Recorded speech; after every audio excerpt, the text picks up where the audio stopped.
Hi, Cancer. Welcome to your May 2019 Astro Update. It's Raina here. Before I begin, Cancer, may I make a request of you? I just got a new mic and I also got a new computer on the same day. And I usually don't record on my computer. I usually use my phone. But I'm trying this out and I want to make sure that there are no skips or any kind of garbling that occurs because this has happened in the past. I had another Chromebook where I recorded on it and I had more than one person tell me that there was like kind of garbling and skipping. So I'm doing this again with a new computer and an actual plug-in microphone. And if you would let me know if it just went out, if it worked completely well, that would be great because, quite frankly, I don't want to listen to, 20 minutes after I'm done here. But in any case, I'm just risking actually doing this because I might have to do it over again. So Cancer, I think this is a very idealistic time for you. As the month begins, the sun is in Taurus. And for you, Taurus is your 11th house of hopes and wishes. I always try to say at the beginning of the reading that, or at some point in the reading, that these are general forecasts and that your time of birth and your date of birth, obviously, and your place of birth affects the timing of these things, okay? So in general, as a group, we can talk about these things, but to be more precise, you do need your individual chart to see exactly how this is going to play out. But anyway, the 11th house is the house of friendships and groups, and also it's your wildest dreams. So this could be a time when you're realizing those things, or at the very least, where you are really going after them, believing in them. And to me, this is really important. Well, actually, let me just back up a little bit because Mars was in this house not too long ago. And so that might have been a time when you were actively pursuing something that was like a long-range goal of yours. And this might be when it comes to fruition, who knows, or maybe later this year when we have a full moon in Taurus. But in any case, the sun is in that house. And if you've had any kind of falling out with a friend or a group that you belong to, I think that could help things. And as the month begins, not only is the sun in this house, but Mars is in the 12th house. And Mars in the 12th house in Gemini is quite restless. Mars is this planet of action, and the 12th house is being a monk contemplating. So imagine that a monk who has been in, or like a hermit has been in a hermitage for a month, and somebody slips him an energy drink, and he's like bouncing off the walls. But he can't do anything about it because he's in a place where there's nothing happening. It's all inner work. So you may be feeling restless, but you're also in this place that you can't really act on it, in a sense.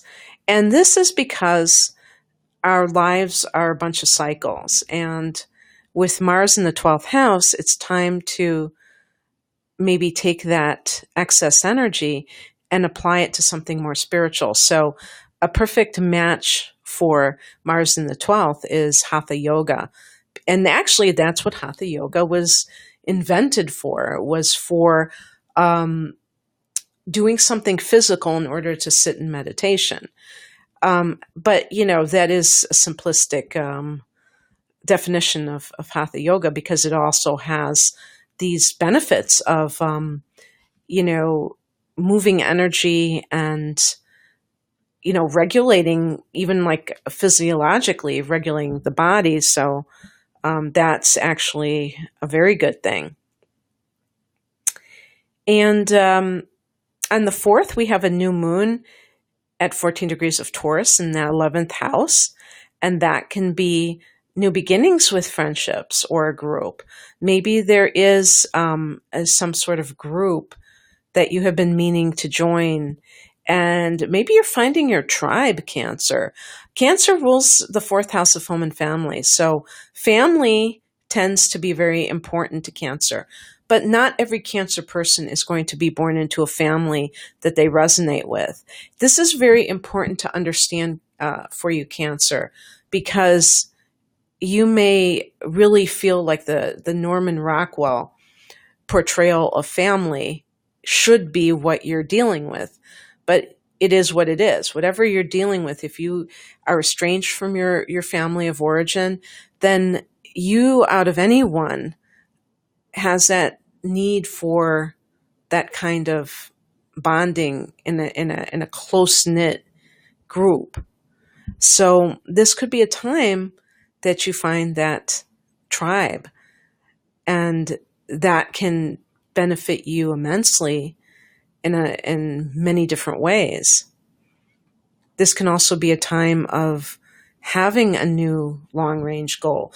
And, that sounds kind of dry, doesn't it? A long-term goal.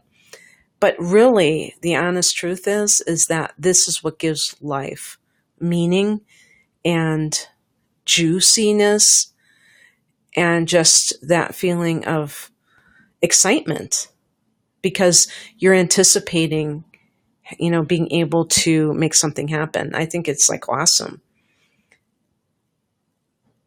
On the 6th, we have Mercury going into Taurus. There again, the 11th house. But now we have Mercury, so there's a mental component to this. There's a component of like communicating. Let's say you want to do something more communal with your life. You want to join a collective. Maybe this is some kind of a living situation, and you need to like get all the details. You need to talk to these people. Could be like, a woofing situation where you're working on organic farms and you have to call these people. It's more of a communal situation, and it's also idealistic. So it meets both of those criteria. Or you're just getting in contact with friends that you've kind of like, maybe haven't talked to in a while, but definitely sharing ideas with others. Boy, the wind is really kicking up out there. I don't know if this is going to show up on the recording. On the 15th, we have 2 transits. We have Venus going into the 11th house, so more energy in the 11th house, and Mars leaving the 12th and going into Cancer. So this will be a friendlier angle to you, because it'll be in your, I forgot, Cancer, hello, it's your own sign. So it's going to be, Mars is in a conjunction with your sign. And it's the 1st house. So that it's let's put it this way, it's a friendlier house.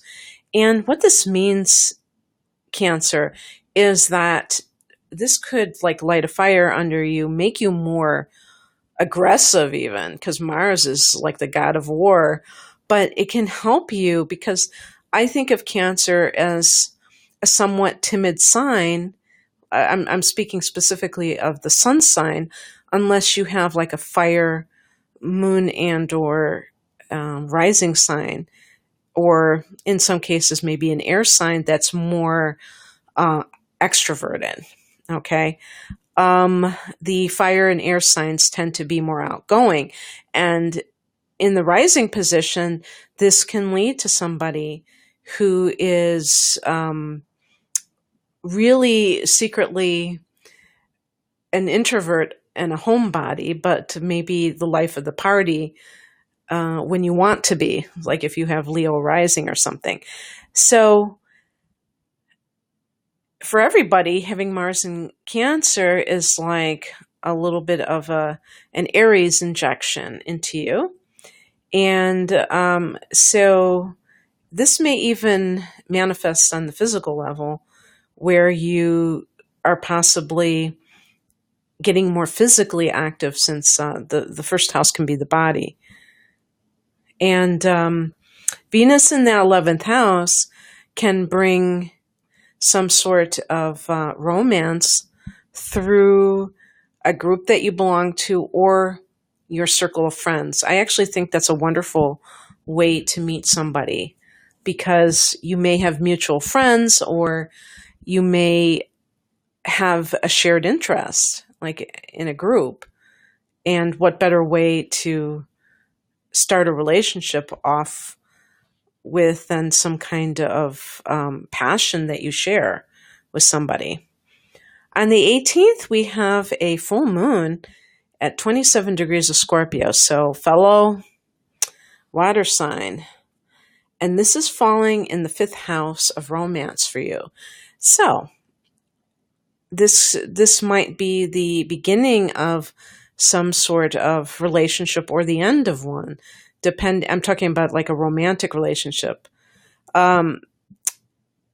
Because the full moon is a time of awareness. And sometimes when you are dealing with somebody, it might not be romantic. You might be like coworkers and you're just friendly to one another, or neighbors, or, just platonic friends. And you realize that there's something more to this than what you thought. And that could be a blossoming into an actual romantic relationship. Sometimes the 5th house, full moon, can bring a pregnancy. The 5th house is a house of both recreational sex as well as conceiving children. And the full moon is a very fertile time. So watch out for that recreational sex, because Cancer, your sign, all water signs are very fertile as it is. And I realize somebody, I'm waiting for the person that's saying, no, I can't have children. Well, yeah, there's going to be some people of every sign, but as an element, water signs are fertile. Let's put it that way. So this can be good for artists, where you can come up with an idea, or maybe you're finishing an artistic project and it's finally coming to that culmination, and you feel that sense of fulfillment because you've finished what you started. On the 21st, we have both the Sun and Mercury going into Gemini. That's that 12th house. So this is the beginning of the hibernation. You had a taste of it with Mars, but the month before your solar return, Cancer, this is when you have the Sun and usually some other personal, well, not usually, always, but because Mercury is never far from the Sun, but Venus will usually be right there too. At this time, Venus is still in the 11th house. But this is a time of contemplation, of kind of like tying up loose ends before you begin your new cycle. And it's a quiet time. And so maybe the month will be divided in 2 parts, the first being more social and then quieting down. Okay, well, that's what I have for you, Cancer. I hope that you got something from this. If you'd like a private reading, for instance, a natal chart interpretation, which looks at your next year, but not in the way that I'm kind of getting away from this idea of like straight out predictions. I like to look at the energy surrounding you, the themes, the astrological themes, trends. I like to keep it open-ended, and I want you to feel empowered to take inspired action instead of thinking, oh, I'm doomed. This is going to happen to me. Do you see the difference? If you're interested in working with me on that level, please check out my website, rainandmoonastrology.com. The link is below. Take care. Bye.